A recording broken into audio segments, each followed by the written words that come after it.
যখন মোহাম্মদ বলছে তখন একটা লোক গেছে চাষা এরকম কেন করছো? বলছে আমি নবীকে বেশি ভালোবাসি, তোমার কি জ্বলন ধরেছে? আলহামদুলিল্লাহ নাহমাদুহু ওয়া নুসাল্লি আলা রাসূলিহিল কারীম, আম্মা বা'দ। আলহামদুলিল্লাহ, আজকে আপনাদের সম্মুখে আমি উপস্থিত হয়েছি সঠিকটাকে তুলে ধরার জন্য।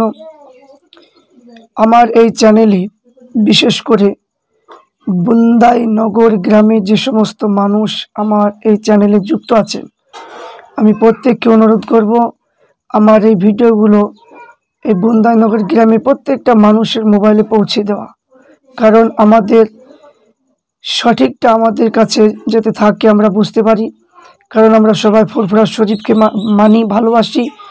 তাই ফুরফুরা শরীফের কিতাব অনুযায়ী, সেটা আমাদের দলিল, সেই কিতাব অনুযায়ী আমি আপনাদের সম্মুখে পেশ করব।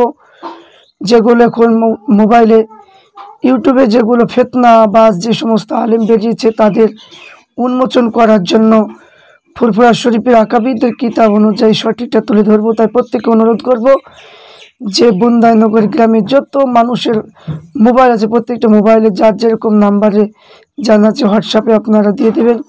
লাইক করার জন্য একটু বলবেন, সাবস্ক্রাইব করার জন্য বলবেন। তো আজকে আমি উপস্থিত হয়েছি একটা প্রশ্ন নিয়ে।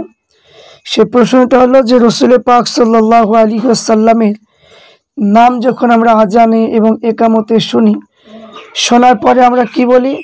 যে আনতা কুররাতু আইনি ইয়া রাসূলুল্লাহ, এবং সাল্লাল্লাহু আলাইহি সাল্লাম বলে এরকম হাতে নিয়ে চুম্বন করি, বৃদ্ধা আঙুল নিয়ে চুম্বন করি। এই চুম্বনটা বলছে যে করা যাবে না, এটা হচ্ছে মানে বেদআত। এই প্রশ্ন মানে কি এরা উত্তর দিচ্ছে যে আহলে মানে হাদিস এবং দেওবন্দি এখনকার মৌলবীরা এরা বলছে এটা বেদাত, এটা করা চলবে না। তো আমরা দেখব ফুরফুরা শরীফের কিতাব অনুযায়ী যে রসুল পাক সাল্লাল্লাহু আলাইহি ওয়াসাল্লাম আজান শুনে, নাম মুবারক শুনে চুম্বন করা যাবে কি যাবে না। আসুন দেখি যে তাফসিরে রুহুল বায়ান ৩য় খণ্ড মানে লেখা আছে, ইন্নাল্লাহা ওয়া মালাইকাতাহু ইউসাল্লুনা আলান নবী ইয়া আইয়ুহাল্লাযীনা আমানু সাল্লু আলাইহি ওয়া সাল্লিমু তাসলিমা।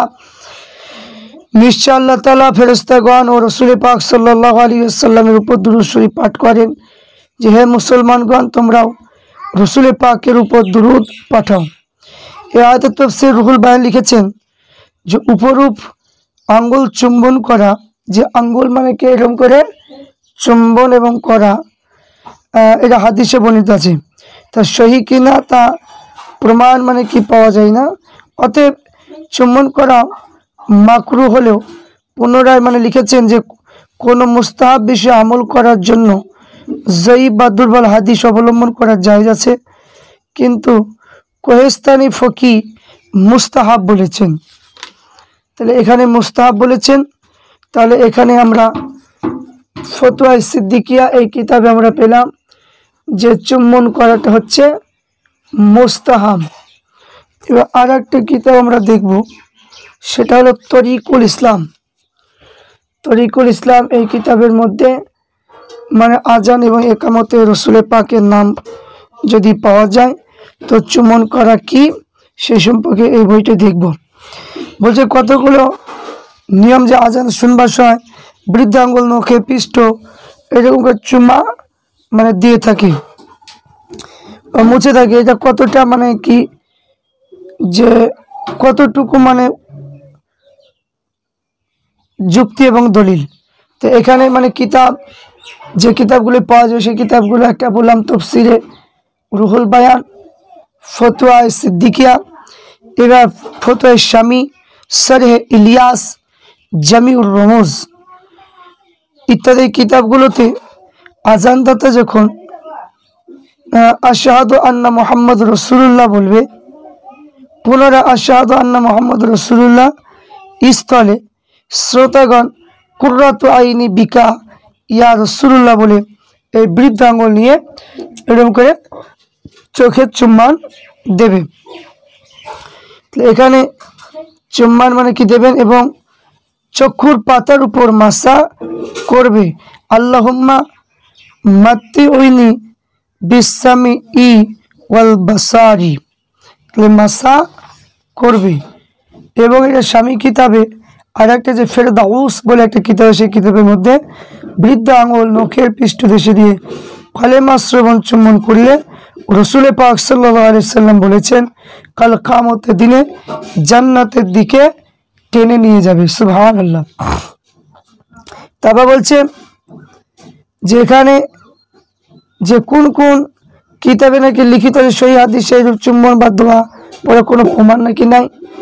তো বলছে স্বামী কিতাবে আজান বিবাহ প্রথম ভাগে লেখা আছে, কিন্তু কোনো সময় জয়ীফ যদি মানে হাদিসের উপর আমল করলে সেটা জায়েজ আছে। যদি কোনো কোনো কিতাবে জয়ীফ হাদিস প্রমাণ বিষয় বলে প্রকাশ করলেও তো চুম্বন করলে দোয়া পড়লে নেকি এবং পাওয়া যায়। তারপর বলছে যদি কেউ চুম্বন করে চক্ষু দেয় বা মশা মানে দেয়, এটা কি অন্যায় হবে? তো লিখেছে যে না, দোয়া পড়ে নখ চুম্বন করে চক্ষুদের উপর বুলিয়ে দিলে তা কোনো অন্যায় হবে না, এটা ভালো। তো এই কিতাবে মর্মে জানা যায় রাসূল পাক সাল্লাল্লাহু আলাইহি সাল্লাম যে ব্যক্তি আজানের কালিমা শুনি নখদয় পৃষ্ঠদেশে এইরকম করে যারা চুম্বন যারা করবে, হ্যাঁ, তো এই চুম্বন করা করবে কাল কিয়ামতের দিনে আল্লাহ রসুল জান্নাতের দিকে টেনে নিয়ে যাবে। তো দোয়া এবং নখ চুম্বন করে শুধু আজানের জবাব দেওয়া জন্য একামতের জন্য নয়, অন্যান্য সময়ে যদি নবী পাকের নাম যদি শোনা যায় তাহলে চুম্বন করা যাবে। ফতোয়া ইসলামী কিতাবে লেখা আছে। তাহলে ইনশাল্লাহ আমরা বুঝতে পারলাম যে আল্লাহ নবীর নাম শুনলে চুম্বন করা এটা জায়েজ আছে। আমরা যেহেতু ফুরফুরা শরীফ আমরা সকলে মানি, ফুরফুরা শরীফে আকাবিদের কিতাবে পাওয়া গেল যে রাসূল পাকের নাম শুনলে চুম্বন করা জায়েজ আছে এবং কাল কিয়ামতের দিনে আল্লাহ রসুল ওই ব্যক্তিগুলোকে টেনে জান্নাতে নিয়ে যাবে। ইনশাল্লাহ এই আমলটা আমরা প্রত্যেকে করব। ওই সমস্ত আলেমদের ফিতনা আমরা পড়বো না। ইনশাল্লাহ আমরা সঠিকটা বুঝতে পারলাম, বোঝার তৌফিক দিলেন সকলে বলে আল্লাহুম্মা।